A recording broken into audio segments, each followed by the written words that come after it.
बिहार के कभी मुख्यमंत्री रहे जीतन राम मांझी, जहां राजनीतिक मौसम को समझते हुए अपने बेटे डॉक्टर संतोष सुमन को इस बिहार सरकार के मंत्री पद से इस्तीफा दिलवाया है। ऐसा कहा जा रहा है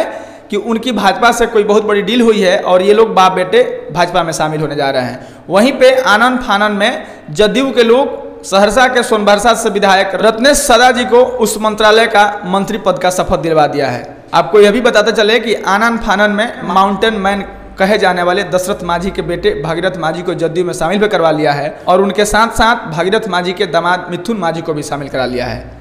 इस खबर में मैं आगे आपसे बात करूंगा, उससे पहले मेरा परिचय जान लीजिए। मेरा नाम मनमीत है और आप जनता न्यूज नेटवर्क देख रहे हैं। आपको बताते चले कि आगामी लोकसभा चुनाव को लेकर के तमाम गठबंधन यह तैयारी कर रही है, अपना जातीय समीकरण बना रही है। चूंकि यह चुनाव बिहार में होना है और बिहार में आप बिना जातीय समीकरण के और बिना जाति की बात किए हुए किसी भी चुनाव में अपना पैर नहीं पसार सकते हैं।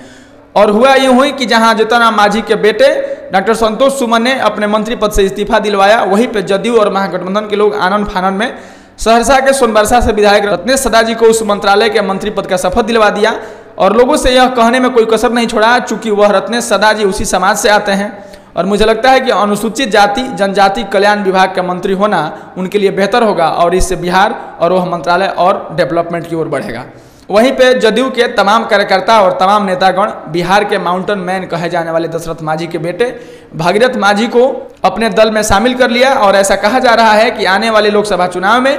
गया से उन्हें लोकसभा का सीट दे करके चुनाव लड़वाया जाएगा। जहां जीतन राम मांझी के बेटे डॉक्टर संतोष सुमन के इस्तीफा देने के बाद भाजपा के लोग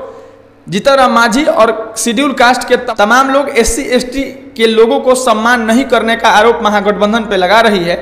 वहीं पे महागठबंधन के लोग इसके जवाब में भागीरथ मांझी को अपने दल में शामिल कर लिया है। आपको बताते चले कि भागीरथ मांझी गया क्षेत्र से ही आते हैं और वह क्षेत्र जीतन राम मांझी का भी क्षेत्र है। अब बताया जाता है कि आगामी लोकसभा चुनाव में भागीरथ मांझी को जदयू अपना टिकट देकर के सांसद बनाने का काम करेगी और भाजपा के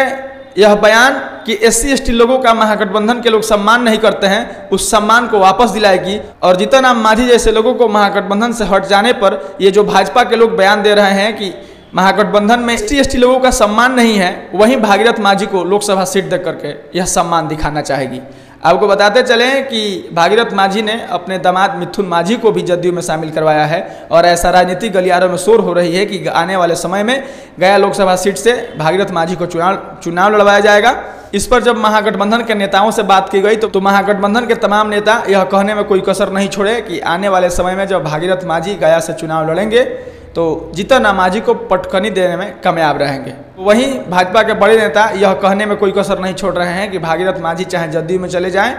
भागीरथ मांझी चाहे राजद में चले जाएं, महागठबंधन में तमाम जो घटक दल हैं वे लोग SC ST का कभी सम्मान नहीं करते हैं और कहीं ना कहीं आगे चल करके भागीरथ मांझी के साथ भी यही होगा। जो लालच दे करके भागीरथ मांझी को पॉलिटिक्स में लाया गया है और जदयू में शामिल कराया गया है, जहां इस बात का लालच दिया जा रहा है कि आने वाले समय में आपको सांसद बनाने के लिए गया से चुनाव लड़वाया जाएगा। यह देखिएगा कि आने वाले समय में भागीरथ मांझी के साथ भी वही होगा जो ये लोग जीतन राम मांझी के साथ किए हैं। कुल मिलाकर के मोटे तौर पर आप समझ सकते हैं कि दोनों गठबंधन एक दूसरे का जवाब देने में कोई कसर नहीं छोड़ रही है। जहां भाजपा SC ST वोटरों को लुभाने के लिए जीतन राम मांझी को अमित शाह से मिलवा रही है, दिल्ली में कोई बैठक कर रही है और जीतन राम मांझी को किसी राज्य का राज्यपाल बनाने और वहीं पे उनके बेटे डॉक्टर संतोष सुमन को लोकसभा का चुनाव लड़वा करके सांसद बनाने की बात कर रही है, तो वहीं पे महागठबंधन के लोग उसी समाज से भागीरथ मांझी को गया लोकसभा सीट से चुनाव लड़वा करके उनसे आगे अपनी दमखम दिखाने में कोई कसर नहीं छोड़ रहे हैं। आपको बताते चले कि आगामी लोकसभा चुनाव को लेकर के आने वाले इसी 23 जून को नीतीश कुमार पटना में बैठक करने वाले हैं, जिसमें विपक्षी दलों के लगभग तमाम बड़े नेता आएंगे। सूत्रों के मुताबिक ऐसी खबर है कि 23 जून को होने वाले बैठक में लगभग 18 विपक्षी दलों के नेता शामिल होंगे और उस पर आगामी लोकसभा चुनाव को लेकर के अपनी रणनीति पर चर्चा की जाएगी।